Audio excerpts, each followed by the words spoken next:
is what burdens them and gives them it makes them have even more anxiety, because am I doing enough? Am I doing what I'm supposed to do? Who am I? You know, all these things go through their minds. And they tell you in the next step, this can result in hopelessness in their personal lives. The positive is they can assert possibility of improvement, and there are possibilities of altering human nature and society are unlimited, but human beings can hope for aid in making such alterations only within themselves. So, hey, I think one of the positive things about this movement is that you really have to look within, and there's a responsibility and a freedom. You know, one of the more recent plays in the 90s, it was published. I don't know how many of you are familiar with the play Rent, and it was made into a movie. And that movie has an existential theme, is that we live for today. You know, we have this many seconds in a year, 529,600 minutes or whatever. This is how many minutes we have. What are we doing with it?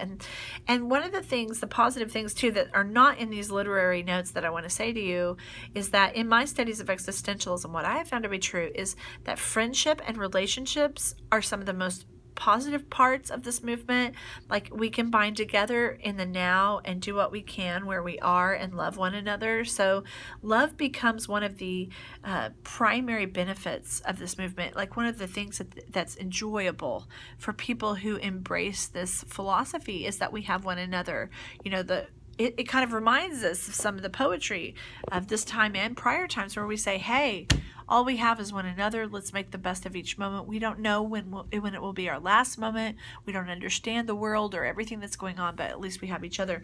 I've written down there Jean-Paul Sartre, but there's an American author who's a playwright, Edward Albee, who has a lot of existential work in his plays, and what he talks about. Samuel Beckett. Those of you who are in English lit will be reading Waiting for Godot before the semester ends, and you'll see this existential kind of movement come to play there. And I encourage you, this isn't an assignment, but get in some of these plays, read some Edward Albee works. There's some great stuff out there.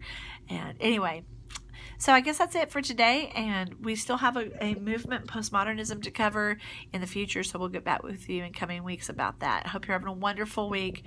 Appreciate you guys. Have a good one. Bye-bye.